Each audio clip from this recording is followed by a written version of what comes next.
Alors, salam alaikum. Alors, on va corriger l'exercice sur les ondes.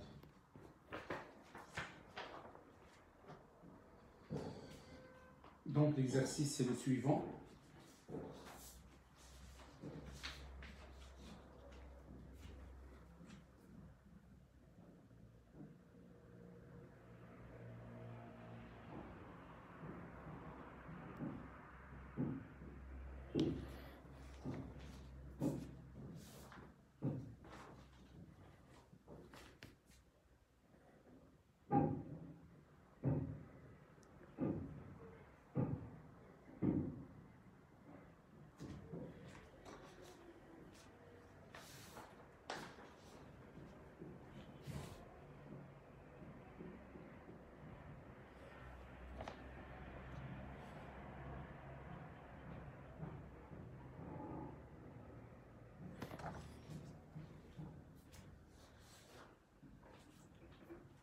Un modèle de calcul de la célérité du son dans un gaz diatomique ou dans l'air dans la relation suivante. V est égal. Donc, exo 1, exo 1. Donc, ils nous ont donné la vitesse V, elle est égale à 1,4 P divisé par ρ, la racine. Alors, OP, la pression du gaz, au repos, et ρ, la masse volumique du gaz. Les valeurs sont en bon accord avec les valeurs déterminées expérimentalement. On admet que ce gaz vérifie la loi des gaz parfaits, c'est-à-dire nous avons P, V est égal à M, R, T, la loi des gaz parfaits, où V est le volume occupé par une masse M de gaz de masse molaire grand M sous la pression P à la température grand T.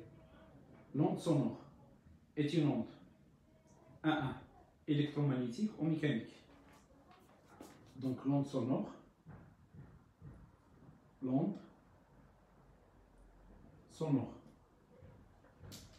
est une onde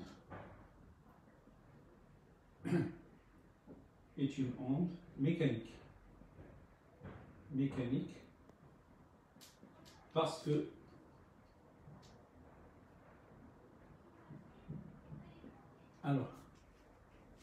qu'elle se propage dans un milieu élastique, d'un milieu matériel élastique, et ne se propage pas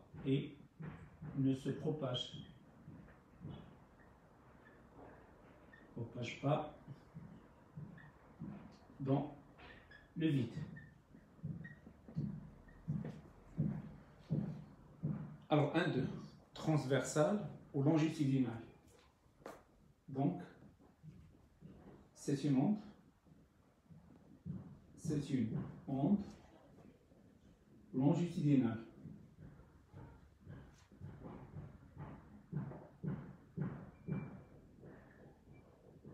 Alors, donc, c'est une onde longitudinale car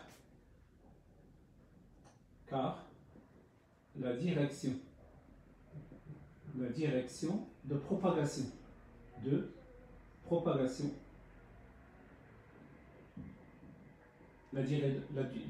propagation est parallèle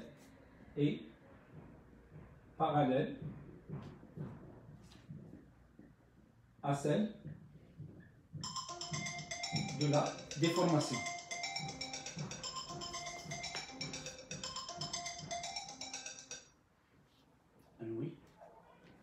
Oui.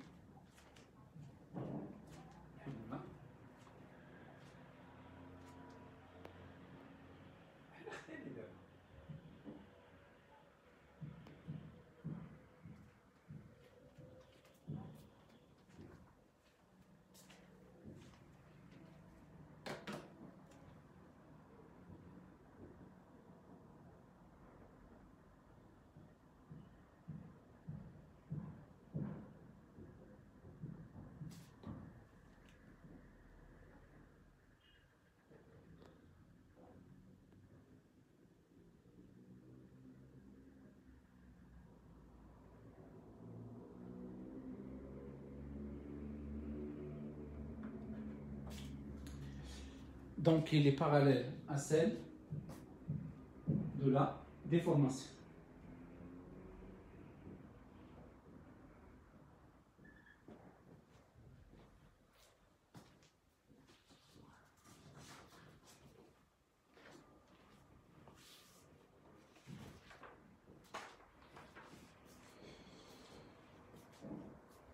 Alors deuxièmement, montrer que la célérité ne dépend pas de la pression du gaz, mais dépend, montrer que la célérité ne dépend pas de la pression du gaz, mais dépend de la température absolue et la masse molaire. Donc, deuxièmement, nous avons la relation V est égal à 1,4, la pression divisée par ρ, racine. Alors, ρ, il est égal, la masse, c'est le volume. Il représente la masse volumique. Masse volumique. Alors, la masse volumique. Donc, je peux remplacer M est égal à ρ fois V. M est égal à ρ fois V. Je la remplace ici. D'accord? Est égal à, pardon. Donc, ρ est égal à M sur V. Donc, je peux remplacer ρ ici.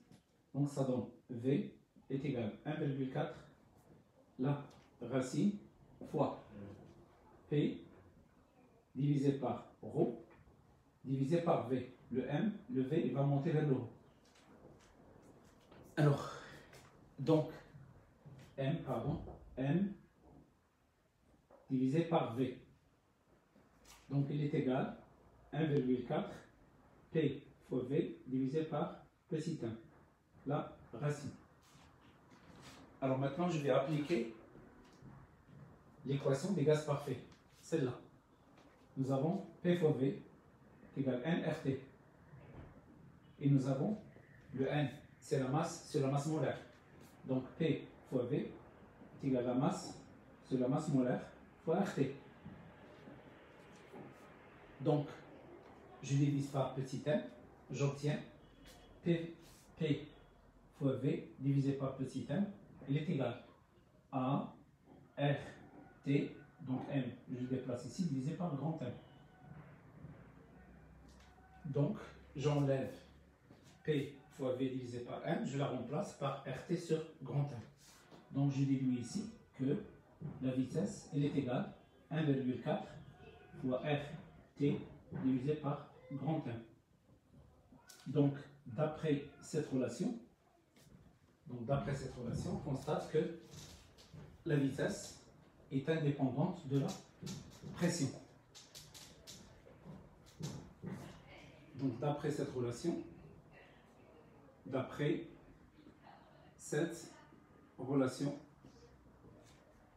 alors, la vitesse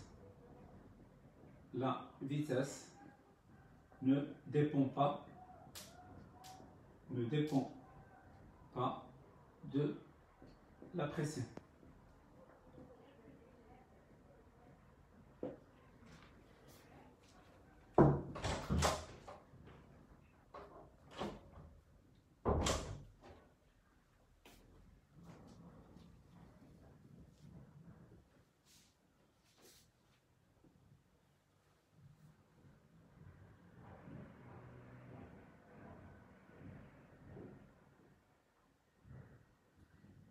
Alors,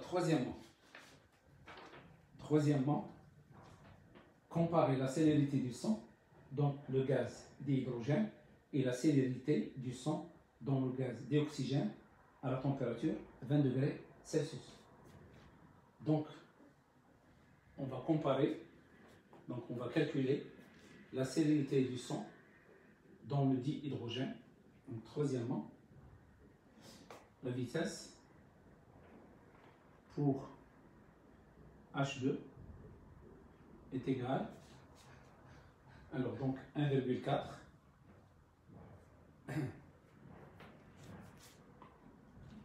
donc puisque ici donc nous avons grand R, nous avons T, nous avons la masse molaire. Donc VH2 est égal à 1,4 fois R fois T divisé par la masse molaire de l'hydrogène. La racine. Alors, la masse molaire de l'hydrogène est égale à 2 fois la masse molaire de H est égale à 2 grammes par mol. Alors, la température T est égale θ plus 273,15. Donc, est égal à 20 plus 273,15. Donc, T est égal. Alors, 293,15 K. Je remplace. Alors, nous avons R.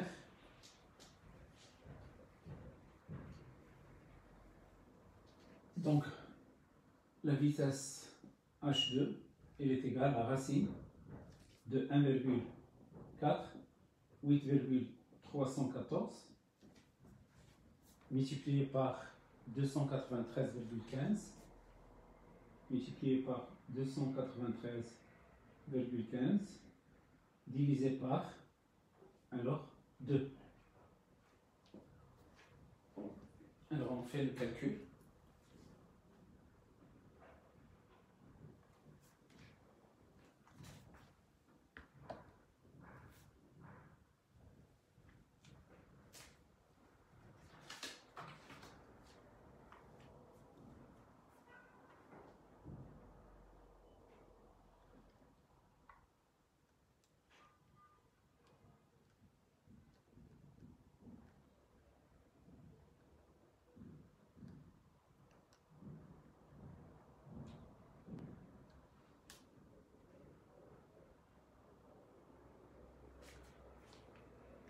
Alors ici, la masse molaire, on doit la convertir en kilogrammes, 10 à la puissance moins 3. Donc la masse molaire de l'hydrogène, H2, est égale à 2 grammes par mol, donc est égal à 2, 10 à la puissance moins 3 kg par mol. Donc il faut que la masse molaire soit en kilogrammes.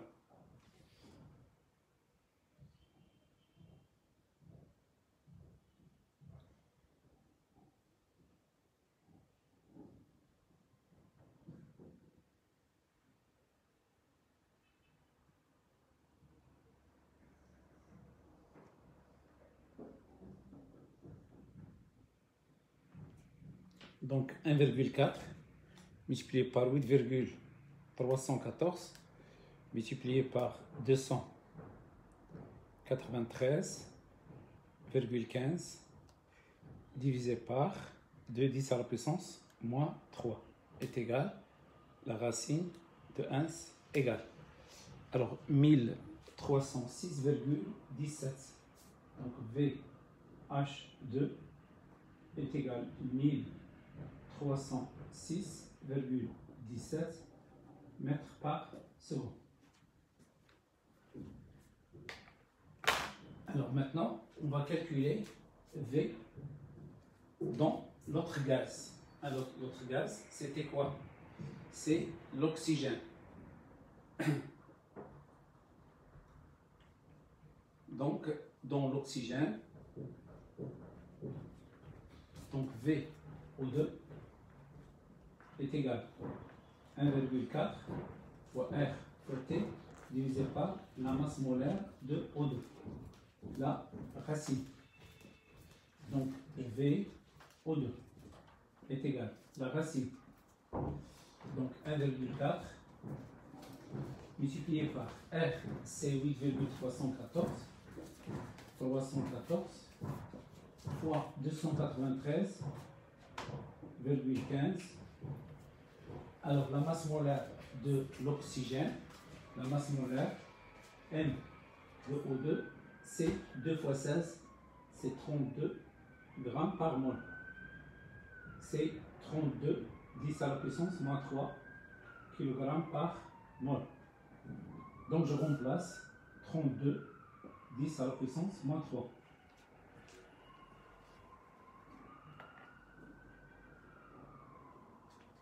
Alors, donc ici, nous avons 1,4 fois 8,314 fois 293,15 divisé par 32 10 à la puissance moins 3. La racine de 1 est égale 326,5. Donc V O2 est égal 326,54 mètres par seconde.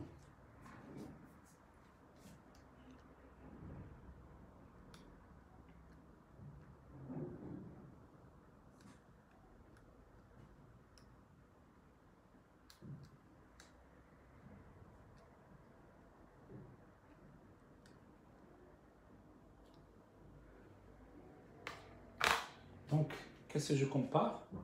Donc, on constate que V, la vitesse de H2, est supérieure à la vitesse de l'oxygène.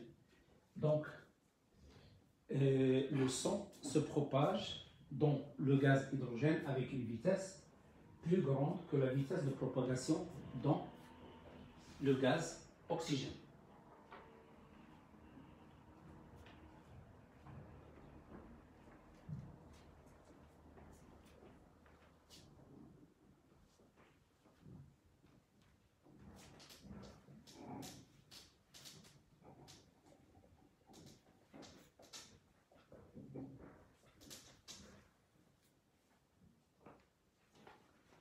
Donc, quatrièmement, la célérité du son dans l'air à la température θ est V est égal à 340 mètres par seconde. Donc, ici, dans l'air, deux points, V est égal à 340 mètres par seconde à θ. La température θ. Calculer θ, sachant que la masse molaire de l'air est elle est égale à 29 grammes par mol. Donc je dois le convertir en 29 10 à la puissance moins 3 kg par mol. Alors nous avons la relation V est égal à 1,4 R fois T divisé par grand M de l'air. Voilà la racine. Alors pour éliminer la racine, on va élever celle-là au carré. Donc V carré est égal à 1,4 RT divisé par la masse molaire de l'air. On va chercher le T est égal V carré fois la masse molaire de l'air. La masse molaire de l'air fois V carré divisé par 1,4 fois grand R. Alors, application numérique.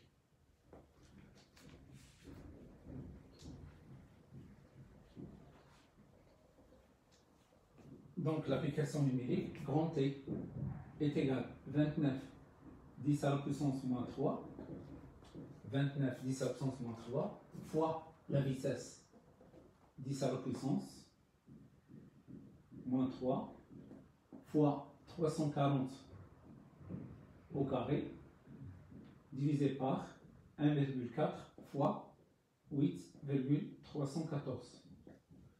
Alors, on va trouver la température en Kelvin. Alors, donc, nous avons 29, 10 à la puissance moins 3, multiplié par 340 au carré.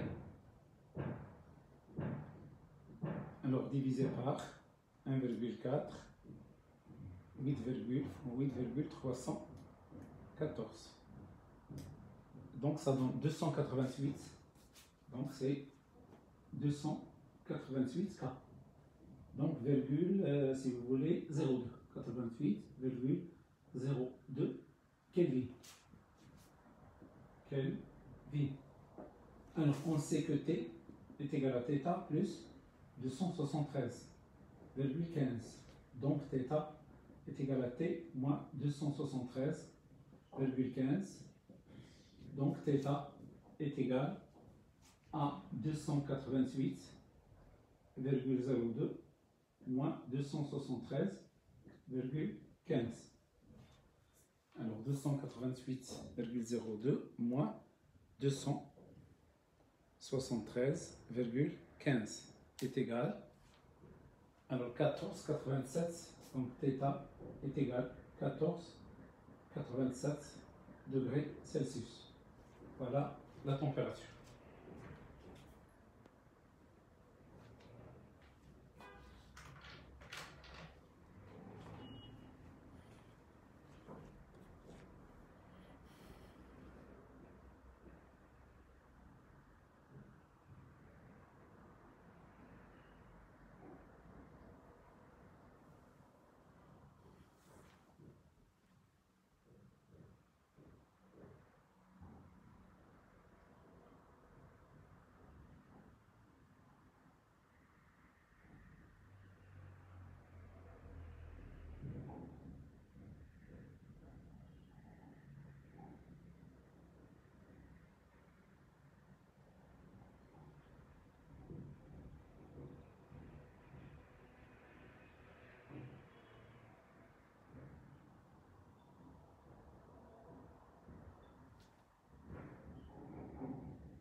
Alors maintenant, la partie B.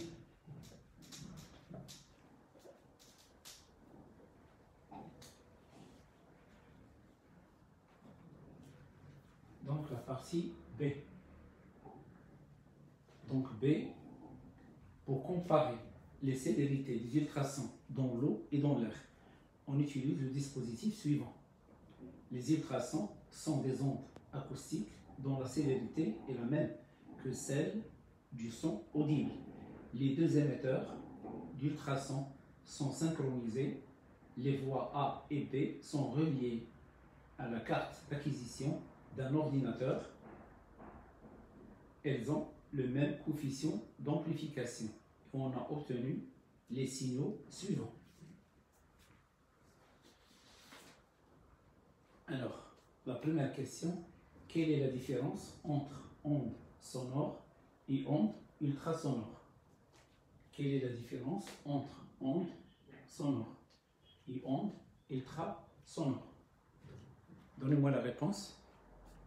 Quelle est la différence entre ondes sonores et ondes ultrasonores?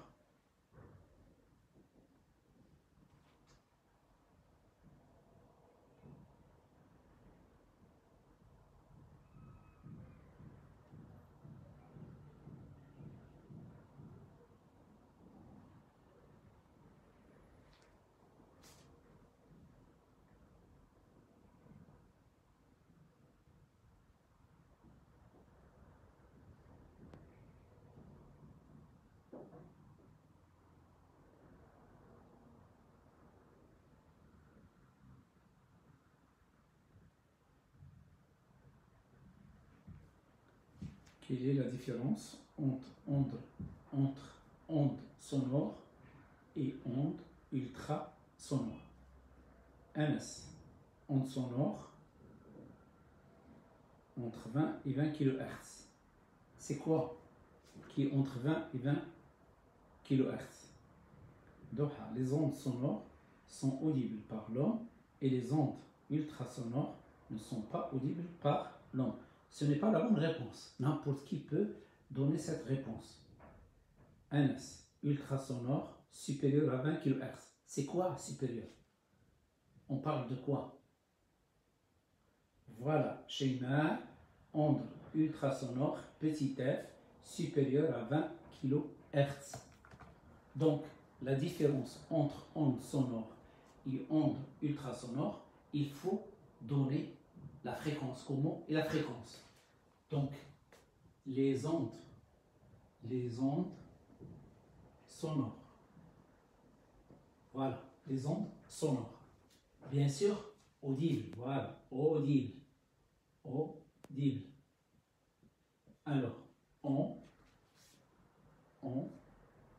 une fréquence, alors, une fréquence, petit f, deux points, petit f, comprise entre 20 Hz et 20 kHz. Donc, il faut connaître celle-là par cœur. Les ondes ultrasonores,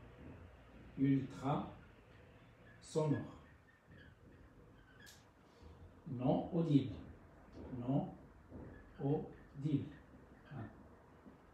mais c'est insuffisant, il faut donner la fréquence. Une fréquence, petit f, deux points, avec petit f est supérieur ou égal à 20 kHz. Voilà la réponse.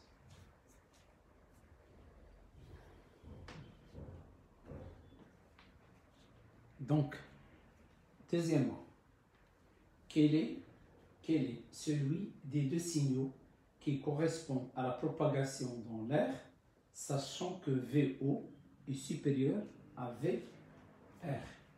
Voilà. Donc, la vitesse de propagation, le son se propage dans l'eau d'une manière, c'est-à-dire il se propage rapidement dans l'eau par rapport à l'air. Donc c'est pourquoi le son, il arrive à l'émetteur, il arrive au récepteur, dans l'eau, il arrive le premier. Donc puisque VO supérieur à VR, alors la durée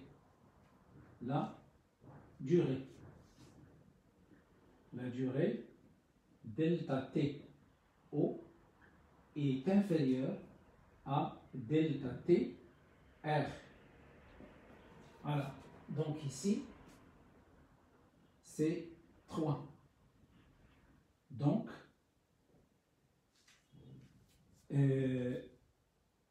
la courbe A, la courbe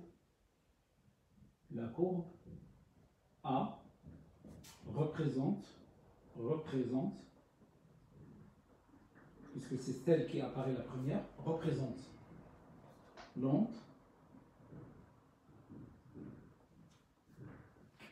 qui se propage, l'onde captée qui se propage, donc représente l'onde captée qui se propage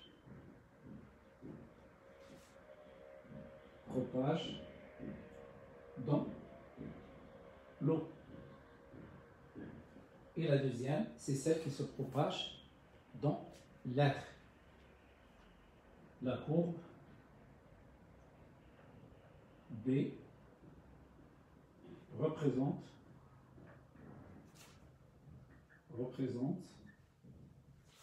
l'onde qui se propage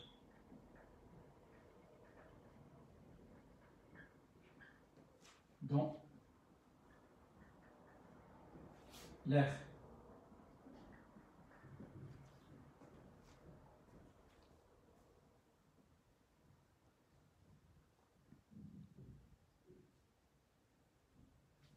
Donc ici, c'est quel est celui des deux, c'est la deuxième question. Alors, troisièmement, les ultrasons sont-ils moins ou plus absorbés dans l'eau que dans l'air? Si je regarde les deux courbes, quelle est la courbe dont l'amplitude est plus petite? Quelle est la courbe dont l'amplitude est plus petite, A ou B? Quelle est la courbe qui possède la plus petite amplitude, A ou B? Ici, c'est quel est celui des deux, c'est la deuxième question.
Alors ça c'est A, ça c'est B. Donc celle-là c'est dans l'eau et celle-là c'est dans l'air. Alors qu'est-ce que je constate? Alors cette distance passe ici, voilà. Alors ça c'est l'amplitude. Ça c'est Umax. Alors Umax 1. Ça c'est U. Et celle-là,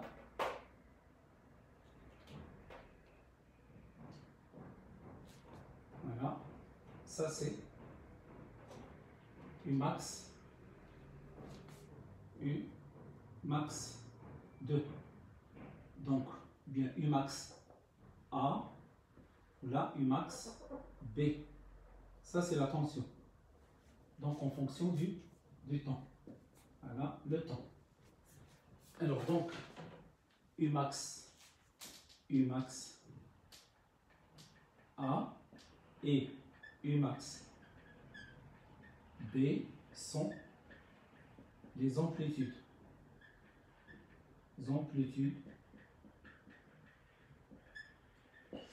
Alors, qu'est-ce qu'on constate? Umax. Alors, Umax B est inférieur à Umax A. Donc, on dit que dans l'air, il y a phénomène d'amortissement. Donc, l'air, il absorbe l'onde sonore ou bien ultrasonore plus que l'eau. Donc la question qui a été posée, c'est, ils ont dit, au cours d'une, les ultrasons sont-ils moins ou plus absorbés dans l'eau que dans l'air? Donc ici, puisque Umax B inférieur Umax A, donc le phénomène d'amortissement, le phénomène d'amortissement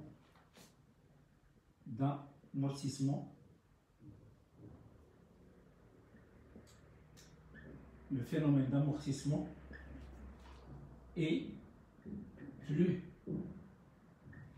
intense dans l'air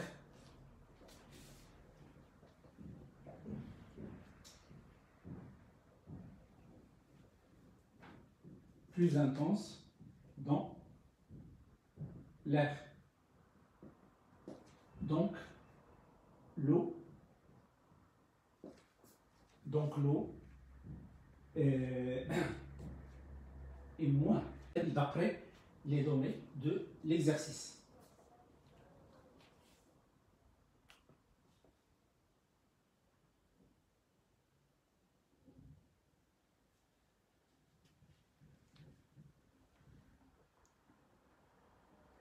Alors, quatrièmement, au cours d'une expérience, on a trouvé taux. Alors, ils nous ont montré ici, le taux, c'est cette distance entre celle-là et celle-là. Alors, ils nous ont donné taux, quatrièmement, taux, il est égal à 1,14 millisecondes. C'est-à-dire 1,14, 10 à la puissance, moins 3 secondes. Pour une distance D est égale à 50 cm. D est égal à 50 cm. C'est-à-dire 50, 10 à la puissance, moins 2 mètres. Alors, ils nous ont demandé calculer VO, la célérité des ultrasons dans l'eau. Ils ont donné VR est égal à 340 mètres par seconde.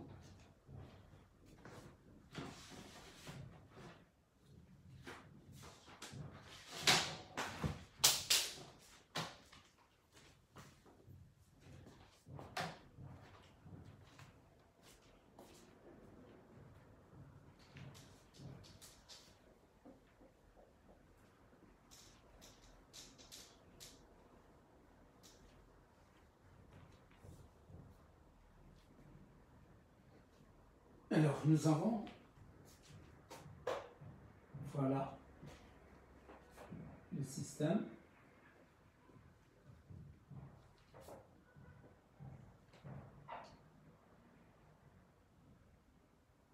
Alors, cette distance, c'est petit d. Ici, nous avons l'eau.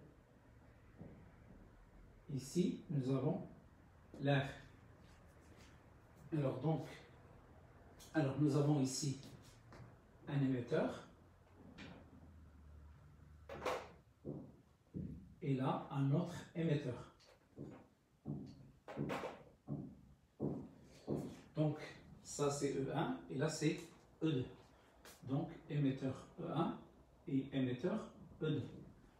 Alors, ici, nous avons deux récepteurs. Alors, le premier récepteur, le deuxième récepteur. Donc, R1, R2.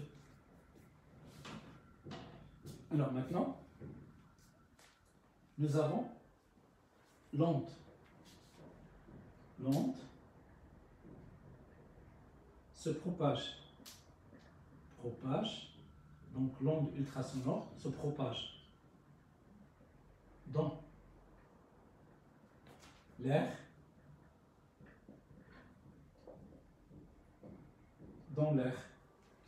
avec une vitesse,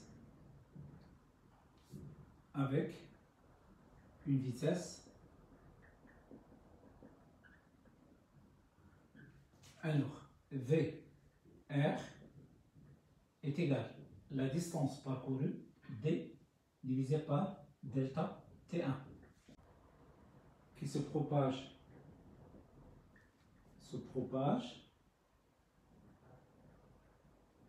dans l'eau avec une vitesse, alors VO. Alors, cette vitesse est égale à quoi? La distance parcourue divisée par la durée. C'est D divisé par delta T2 est égal à D divisé par T2 moins T0. Puisque T0 égale à 0, donc T0 égale à 0, donc VO, il est égal à D divisé par T2. Voilà. Donc, d'après la première, celle-là, je trouve T1. Donc, nous avons T1 est égal à D, T1, je déplace T1 vers le haut, VR vers le bas.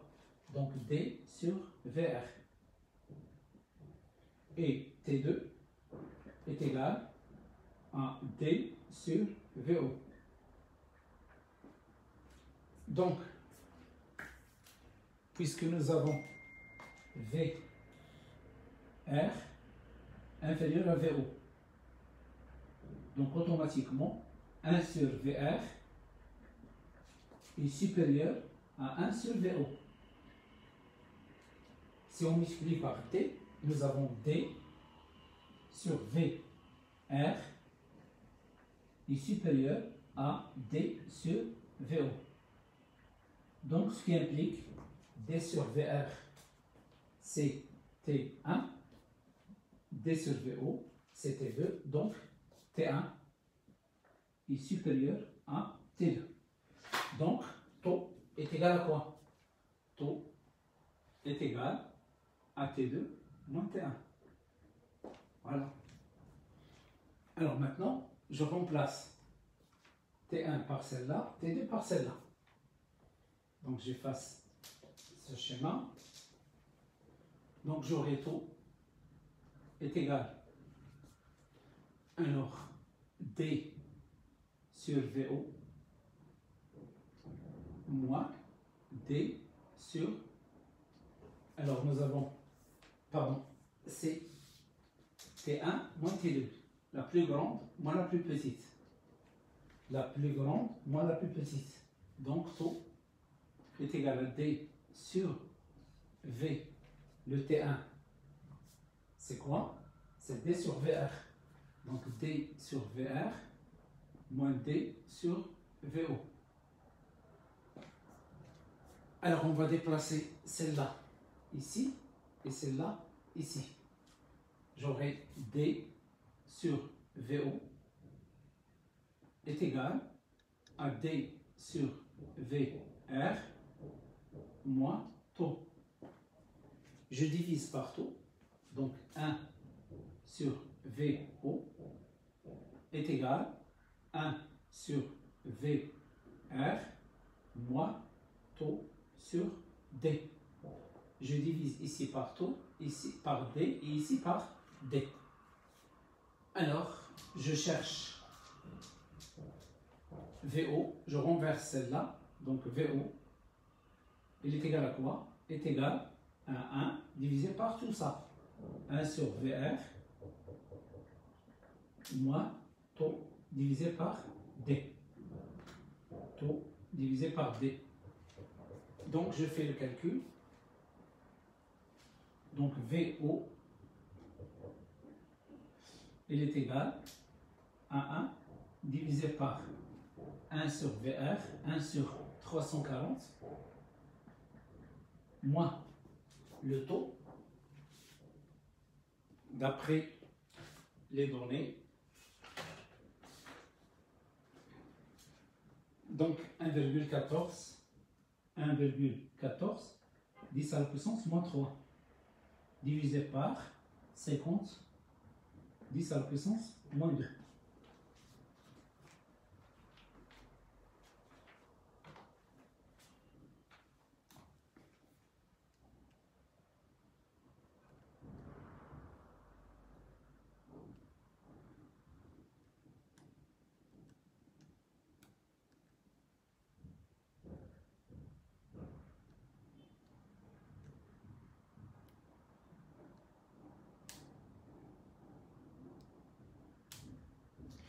Alors ça donne VO est égal à 1512,46 mètres par seconde.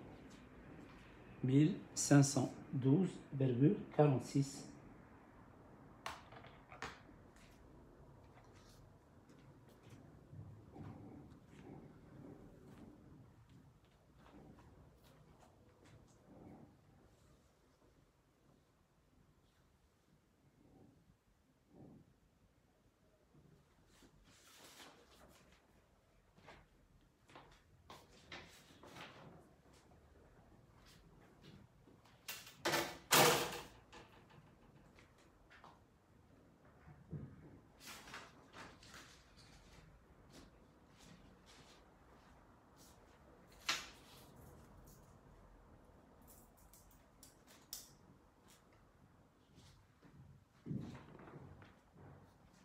Alors on passe à l'exercice 2.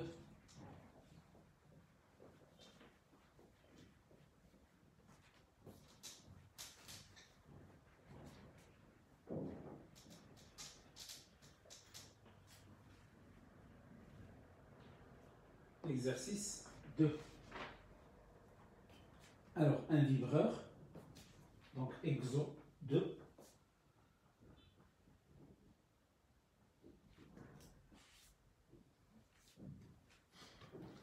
Donc, l'exercice 2, le voilà. Voilà le schéma. Donc, un vibreur provoque une onde périodique sinusoïdale de fréquence n égale à 200 Hz qui se propage le long d'une corde de longueur grand L 80 cm, de masse petit m 1 g et de tension grand F à la célérité V. Un dispositif expérimental permet d'empêcher la réflexion de cette onde mécanique au niveau de la deuxième extrémité de la corde.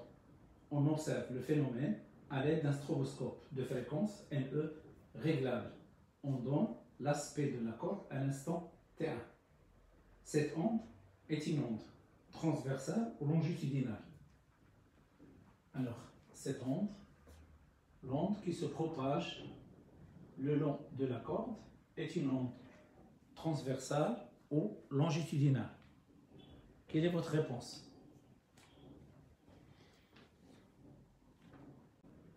Voilà. Donc voilà, ça c'est la déformation. Déformation. Déformation, le sens. Ou bien la direction de la déformation. Voilà.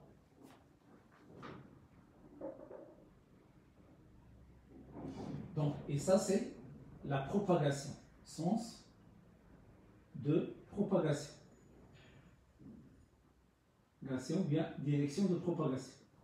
La direction de la déformation est perpendiculaire à la direction de la propagation. Donc on dit que c'est une onde longitudinale. Donc cette onde est transversale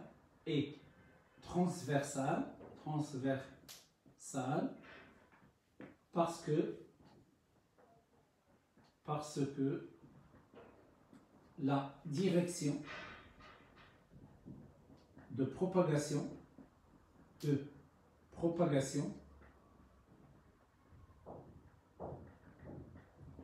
est perpendiculaire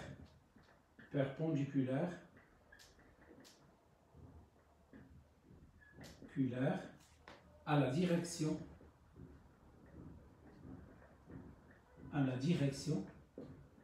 de la déformation.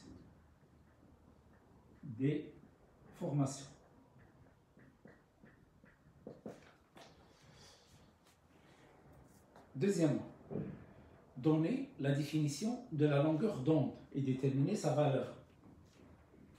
Donner la définition de la longueur d'onde. Deuxièmement, définition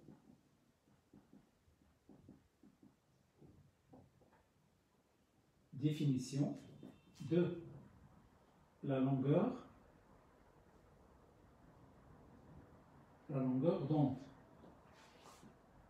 d'onde. Lambda. Allez, quelle est votre définition?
Alors, nous avons V est égal D sur delta T.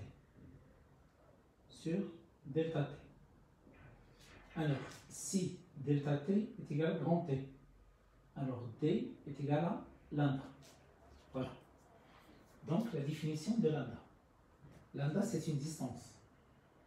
Donc, lambda, c'est la distance parcourue par le front d'onde, quelle que soit l'onde. La distance parcourue par le front d'onde pendant une durée est égale à la période. Donc, la longueur d'onde, lambda,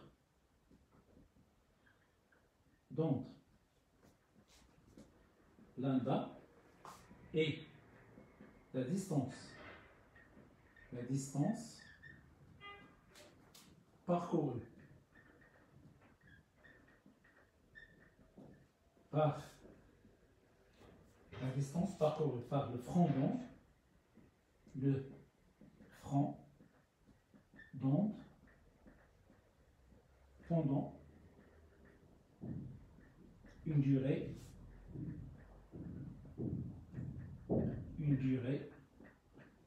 égale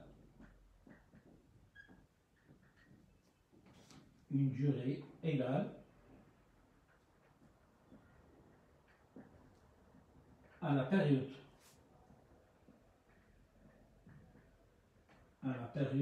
de cette onde.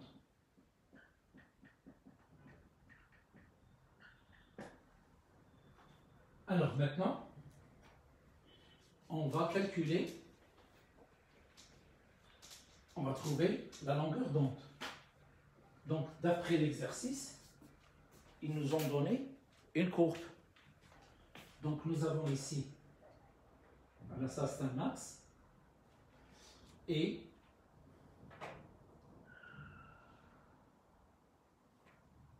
donc je prends par exemple ici pour bien dessiner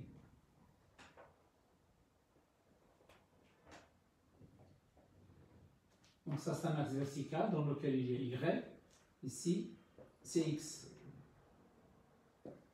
Donc, alors nous avons, voilà,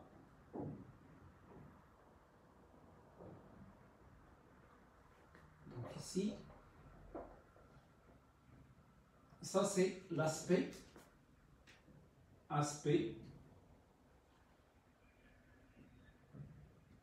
de la corde. Donc l'aspect de la corde, la distance entre deux sommets, voilà, ou bien deux points qui sont en phase, cette distance, il représente lambda. Donc d'après l'exercice, la distance, elle représente lambda, donc D, lambda, elle est égale à D, est égale à 20 cm. Donc lambda est égal à 20, 10 à la puissance moins 2 mètres. Alors on a trouvé lambda. Et après, troisièmement, calculer la vitesse. La vitesse, c'est calculer V, la célérité de propagation de cette onde. Alors troisièmement, nous avons la vitesse égale à D sur delta T, est égal à lambda sur grand T, est égal à lambda fois N. Donc, je peux travailler avec l'une des relations. Alors, d'après l'exercice, nous avons la fréquence. N est égal à 200 Hz. Donc, nous avons N est égal à 200 Hz. 200 Hz, c'est une donnée. Donc, nous avons V est égal à lambda fois N est égal à 20, 10 à la puissance moins 2 fois 200. Donc, ça donne V est égal à 40 mètres par seconde.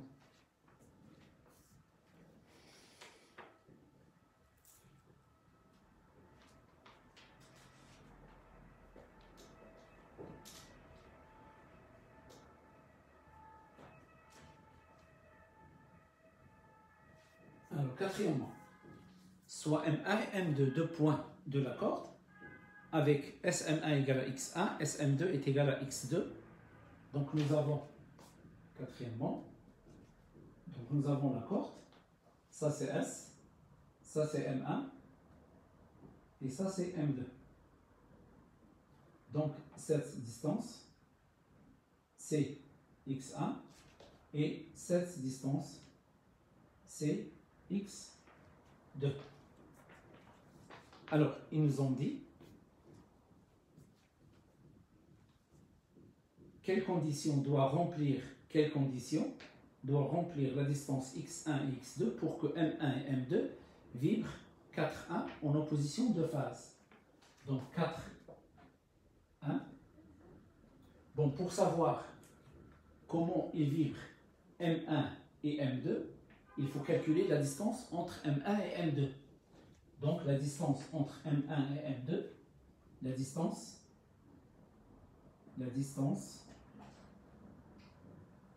alors entre M1 et M2. Et donc nous avons M1, M2 est égal à S, M2 moins S, M1. C'est-à-dire M1, M2 est égal à X2 moins X1. La distance M1, M2 est égale à X2 moins X1. Alors maintenant, 4, 1. Alors M1 et M2 vibrent en opposition, après les données, en opposition de phase. Opposition de phase. De phase. Alors, si la distance M1, M2 divisé par lambda, il est égal à 2K plus 1, avec K appartenant à N. Donc avec K, voilà, deux points vibrent en opposition de phase si nous avons 2K plus 1 sur 2. Voilà. Donc 2K plus 1 sur 2, c'est-à-dire un nombre impair divisé par 2. Donc je divise M1, la distance M1 sur M2 sur lambda. Si je trouve cette distance, c'est-à-dire M1, M2 divisé par lambda, sous forme d'un nombre impair divisé par 2, c'est-à-dire 1,5, 2,5, 3,5, 5,5, 8,5, 1000,5, alors on dit qu'ils sont en opposition de 1, x2 moins x1 est égal à 2k plus 1 fois lambda divisé par 2. Voilà la condition qui est demandée. Bon, vous devez apprendre celle-là. Alors, 4,2. 4,2. Donc, M1 et M2 vibrent. Donc, M1 et M2 vibrent en phase. En phase. Alors, en phase, si, deux points, la distance M1, M2 divisé par lambda est égal à K, au K appartenant à N étoile. C'est un entier, c'est-à-dire 1, 2, 3, 4, 5, 1000, ainsi de suite. Alors donc, on peut remplacer M1, M2, c'est x2 moins x1 divisé par lambda est égal à K. Donc, x2 moins x1 est égal à K fois lambda. Voilà la relation demandée. Donc, vous devez apprendre ces deux-là, voilà, apprendre celle-là par cœur et apprendre celle-là aussi par cœur. Lorsqu'ils vibrent en phase, deux points vibrent en phase, alors la distance entre les deux points divisée par lambda, ça donne K. Vibre en opposition de phase, la distance entre les deux divisée par lambda, ça donne 2K plus 1 sur 2. Alors donc ici, je donne des exemples.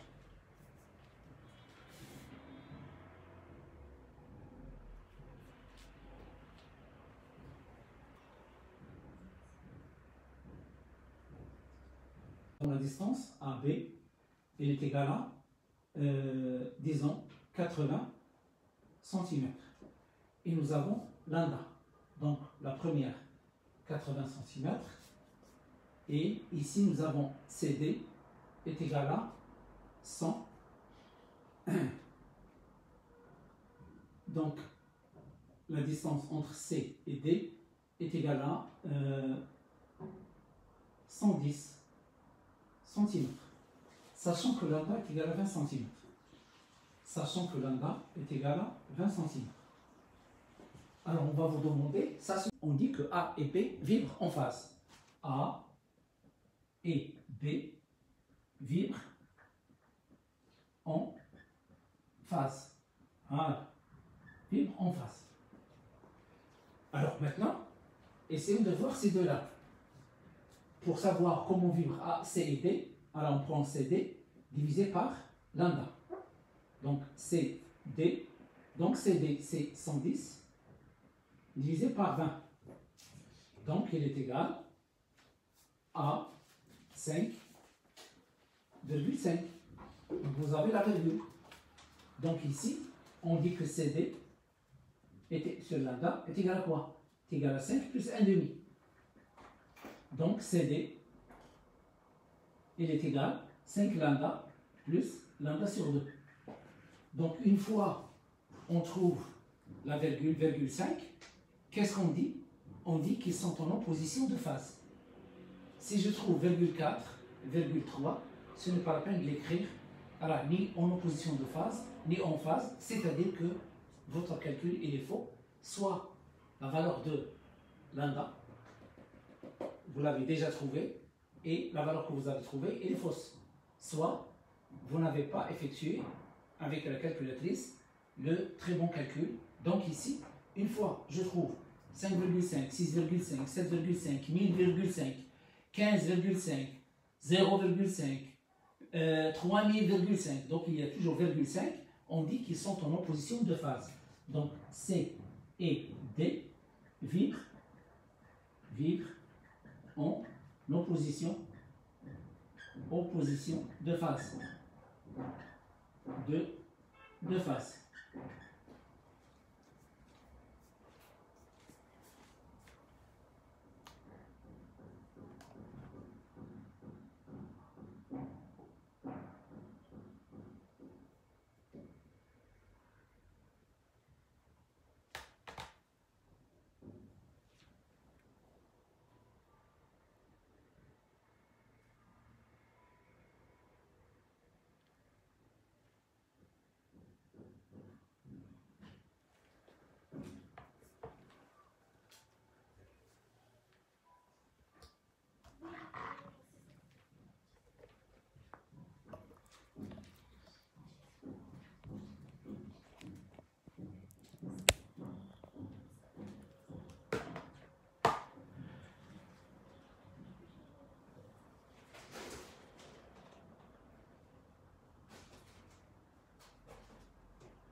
Donc la suite,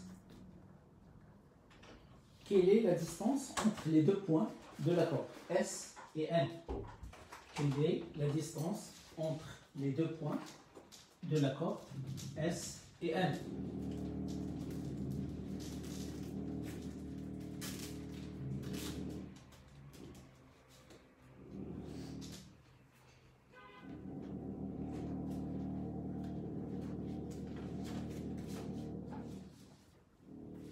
Donc vous avez, voilà, la corde, et vous avez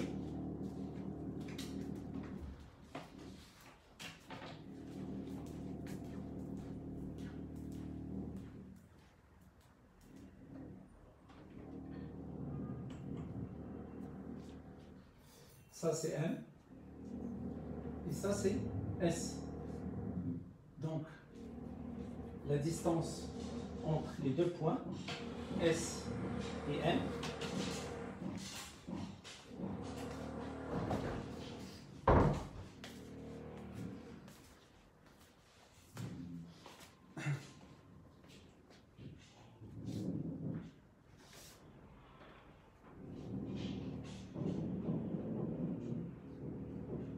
donc cinquièmement, donc nous avons ici, d'ici jusque là, voilà, voilà, ça c'est lambda.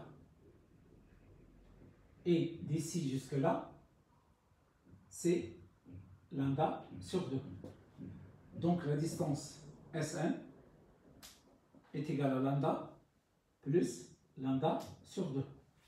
C'est-à-dire est égal à 20 cm plus comparer l'état de vibration de S et N.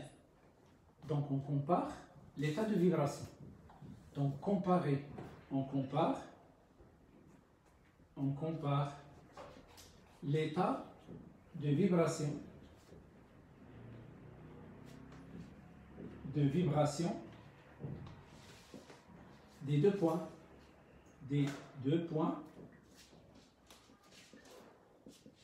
S et N. Qu'est-ce qu'il faut faire? Il faut calculer la distance SM divisée par lambda. Alors la distance SM c'est 30 cm divisé par 20 cm. Donc ça donne 3 divisé par 2, 1,5. Donc, qu'est-ce que j'ai déduit ici? J'ai déduit que Sn, la distance Sn, divisé par Sn, divisé par lambda, est égal à 1,5, c'est-à-dire est égal à 1 plus 1,5. Donc, Sn est égal à lambda plus lambda sur 2. Alors, S et N, une fois nous avons la virgule, donc S et N vibrent en opposition de phase. En opposition de phase.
Alors, 7, calculer taux Sn, le retard de n par rapport à S. Donc, en général, nous avons taux A, B est égal AAB sur V. Voilà, direct. Maintenant, nous avons taux Sn est égal à Sn divisé par V. Nous avons la distance Sn.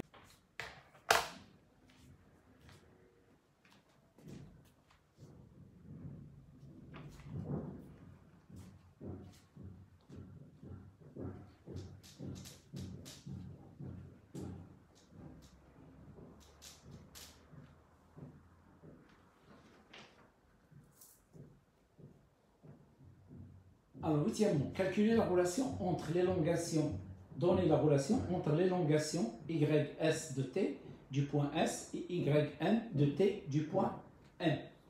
Alors ici, nous avons la relation YS,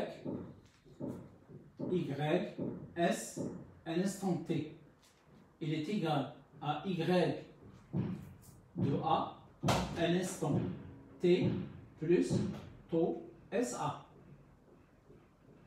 YS de T est égal à Y de B, un instant T plus taux SB. D'accord? Donc ça c'est le cas général.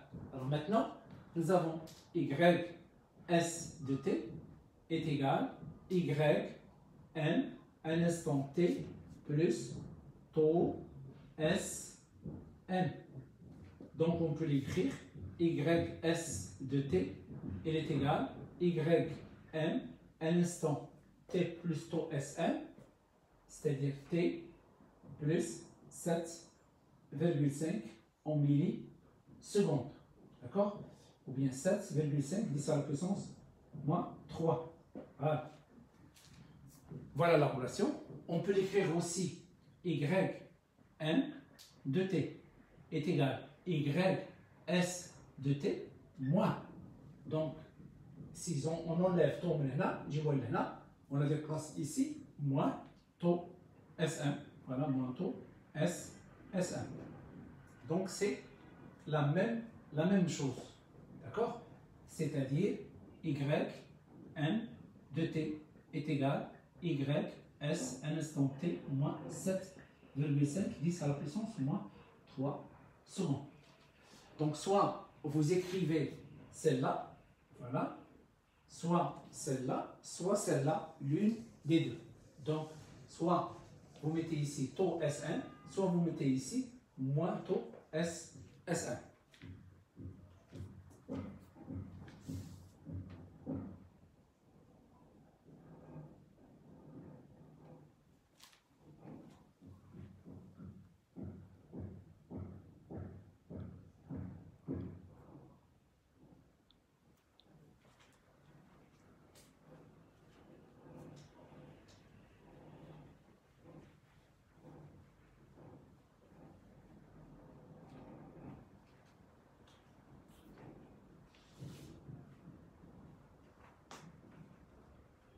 Alors 9, la question 9,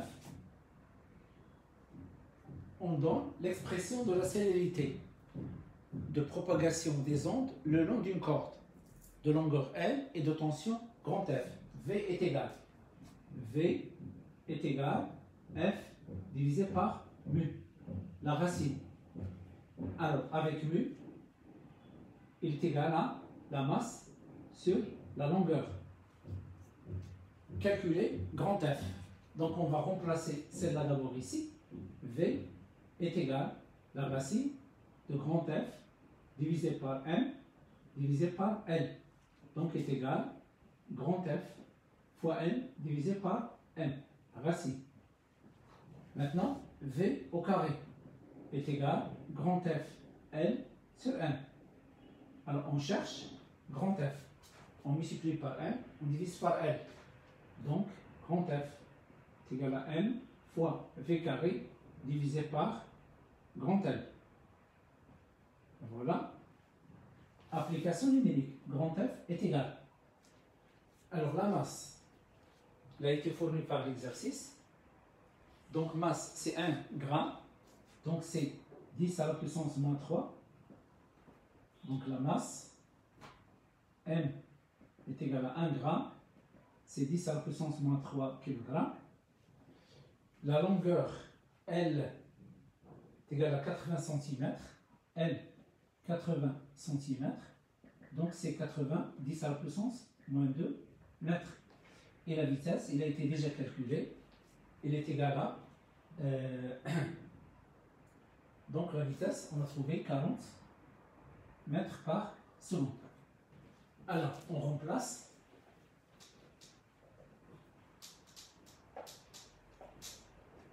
Donc on remplace F est égal, donc 10 moins 3, 40 au carré, divisé par 80, 10 à la puissance moins 2.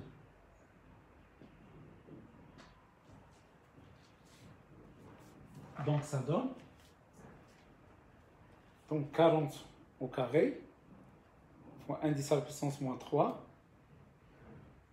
divisé par 80, 10 à la puissance moins 2. Donc F est égal à 2 newtons.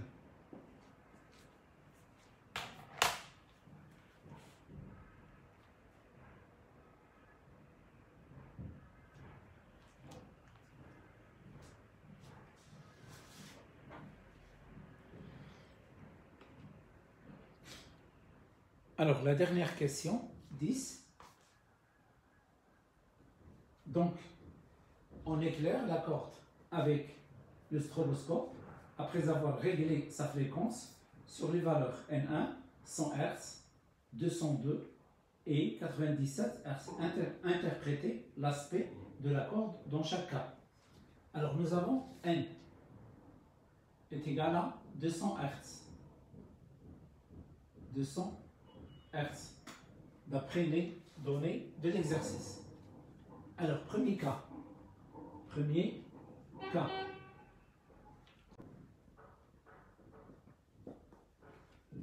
Alors, donc, deuxième cas.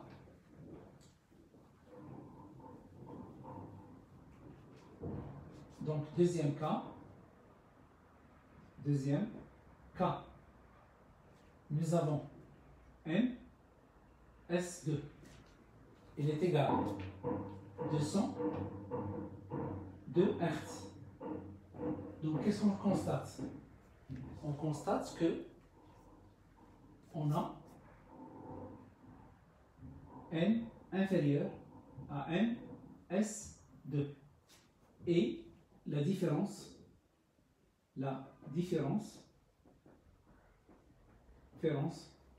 entre les deux fréquences, entre N et NS2, est très petite.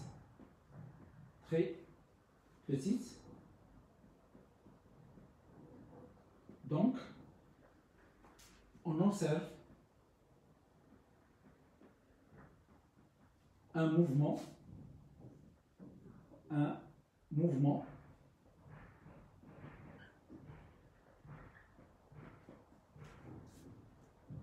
apparent au ralenti.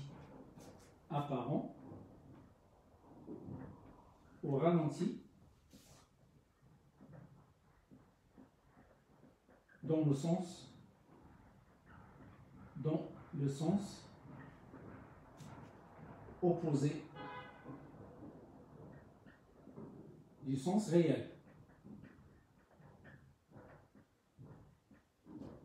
Donc, lorsque N est inférieur à NS et N est très proche à NS, on observe un mouvement apparent au ralenti dans le sens, donc un mouvement au ralenti, ce mouvement-là est apparent, ce n'est pas réel, opposé du sens réel. Alors, troisième cas, donc nous avons NS3 est égal à 97,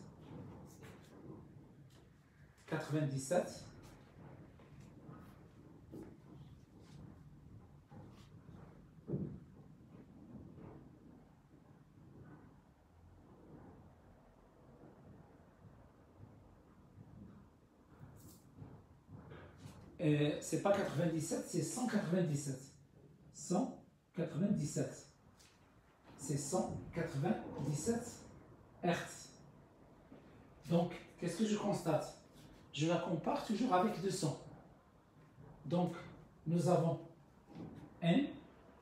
Donc, nous avons N est égal à 200 Hertz. Donc, c'est la fin